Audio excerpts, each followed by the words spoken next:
Je suis particulièrement contente d'être ici aujourd'hui parce que j'ai suivi l'aventure iFlow des bâtiments qui allaient être transformés.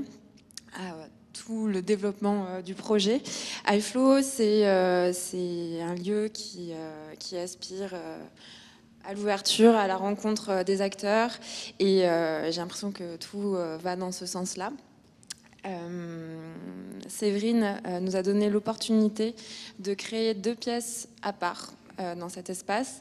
Une pièce qui sera dite récréative et une autre de bien-être. Ces pièces-là ont vocation à... Enfin, du moins, je pense que c'est le pari, à créer des environnements qui nous permettent de réfléchir, de se sentir différents. Je pense que l'environnement a vraiment cette vocation-là. La manière dont elle est pensée agit sur notre manière de créer et d'interagir. Alors, pour ce faire, je pense qu'il n'y a pas de hasard si Séverine nous a contactés pour investir ces espaces-là. Notre dynamique artistique est basée sur la transformation, l'hybridation des matériaux. On part du constat, alors après moi c'est mon constat aussi personnel dû à mon activité de scénographe, c'est que effectivement, nous produisons du neuf, du beau, du spectaculaire, mais qu'est-ce qu'on fait ensuite de tous ces éléments? Eh bien, ils sont jetés ou très peu recyclés. L'exercice que nous avons fait là, c'est quelque chose que je développe depuis 1 an et demi, c'est créer des partenariats avec des artisans, avec des industriels, faire un état des lieux et juste, très pragmatiquement, qu'est-ce qu'on a, qu'est-ce que vous jetez, qu'est-ce que vous n'utilisez pas, comment est-ce qu'on va transformer l'aventure, comment on va apprendre de vous, des savoir-faire et de vos techniques. Si je dois également résumer la première partie de l'aventure, c'est que nous avons contacté une trentaine on a fait un état des lieux des industriels et des acteurs locaux en nous présentant et en présentant le projet et la volonté de créer un espace qui répondrait à cet exercice de style. On a eu très peu de réponses. Donc on était un petit peu sceptiques sur l'ouverture au croisement des disciplines entre industrie, design, art et comment créer quelque chose de nouveau. Et puis après le Covid, étonnamment, on est revenu et les choses se sont débloquées. Donc il y a la problématique des 2 salles, enfin la problématique, le sujet. Je vais commencer par la salle de bien-être. La salle de bien-être, on va partir d'une matière naturelle, ça tombe sous le sens, parce que la matière a une mémoire, elle a une énergie, et pour nous, la matière terre est quelque chose, c'est la base. Donc pareil, nous avons prospecté localement, et il s'avère que nous avons une magnifique, mais vraiment une sublime briqueterie qui s'appelle la briqueterie Tuileries Bardonnay, juste au-dessus. Donc coup de chance, nous y sommes allés. Il y a une production absolument magnifique de tuiles artisanales. La terre est sublime. Leur particularité, c'est justement la diversité de leur production, des formes et le mélange de l'argile pour donner tout un panel de tuiles et autres dérivés de la terre.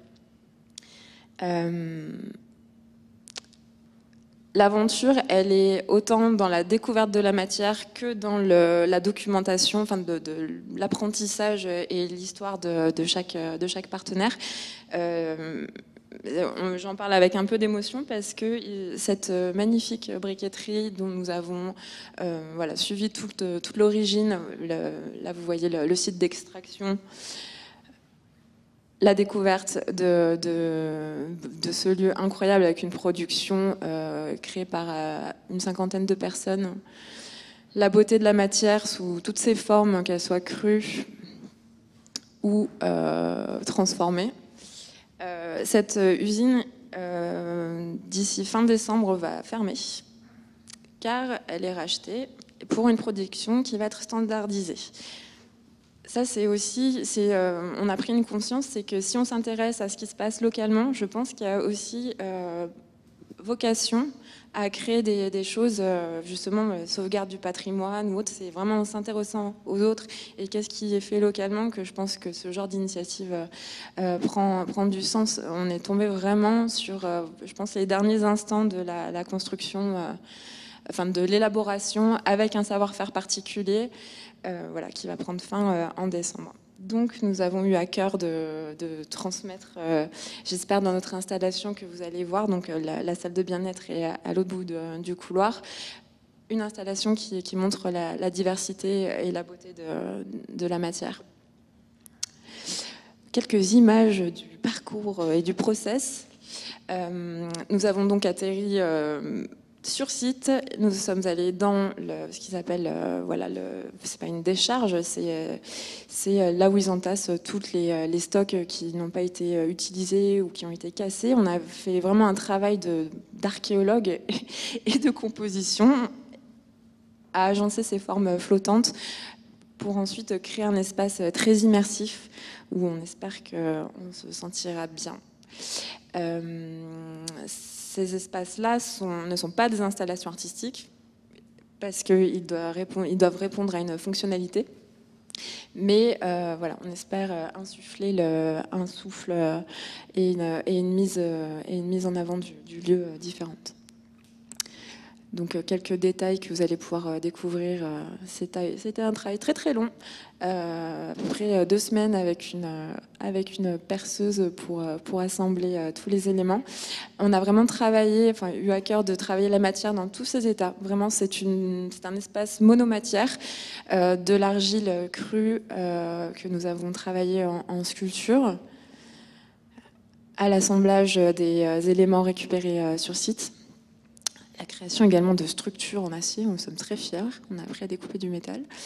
Les détails très sculpturaux de ces formes.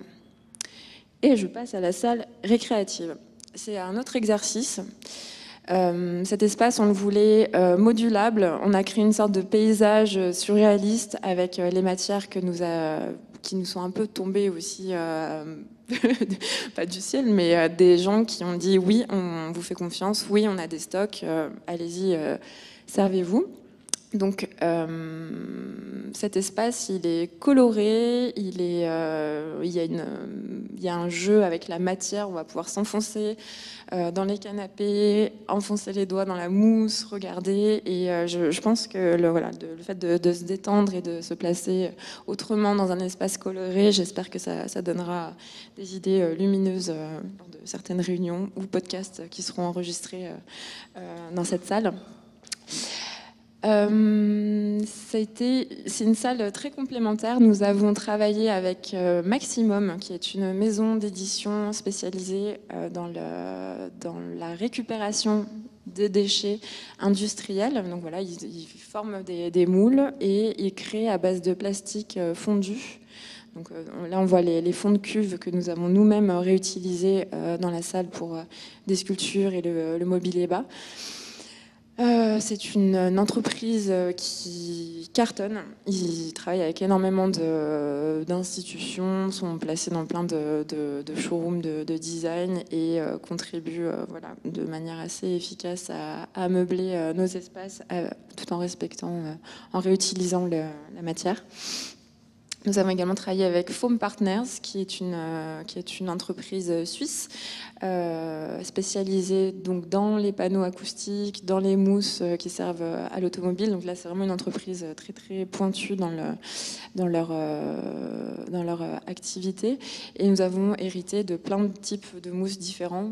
Donc à chaque fois, c'est pareil, c'est qu'est-ce qu'on a, comment on va assembler tout ça, créer un paysage et un environnement cohérent et surprenant. Et enfin, partenaire local également, Sogetri, qui est une recyclerie, voilà, tri et recyclage de matériaux. Ils nous ont accueillis à bras ouverts. On a découvert tout le site qui est absolument énorme, donc recyclage de métaux, de gaines électriques avec lesquelles nous avons composé certains éléments de la salle que vous verrez là-bas. Donc voilà, trois partenaires pour une pièce à combiner.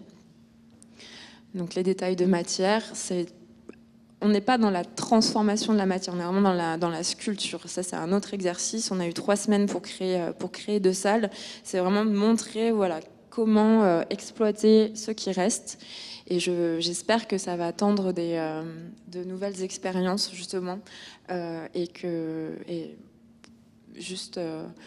C'est une amorce. Donc voilà, ça c'est les fonds de cuve de Maximum qui ont été réutilisés tels quels, parce que parfois on a des bonnes surprises. Les formes sont parfaites, on dirait des petites planètes. Une vue globale de l'ensemble créé avec ces mousses. Juste pour la petite histoire, pourquoi ces mousses, c'est assez dingue, c'est que s'il y a une disparité dans la couleur, même si ce sont des mousses qui vont être utilisées pour des matelas ou pour toute autre utilisation, mais qui vont être couvertes, la matière n'est pas sauvegardée. Elle est mise de côté parce qu'elle n'est pas parfaite. Nous, on trouve que c'est une richesse, mais il y a quand même quelque chose à reconsidérer. Je pense qu'il y a effectivement un gâchis énorme. Et si on continue comme ça, il faut s'en saisir et récupérer, transformer. Encore un exercice autour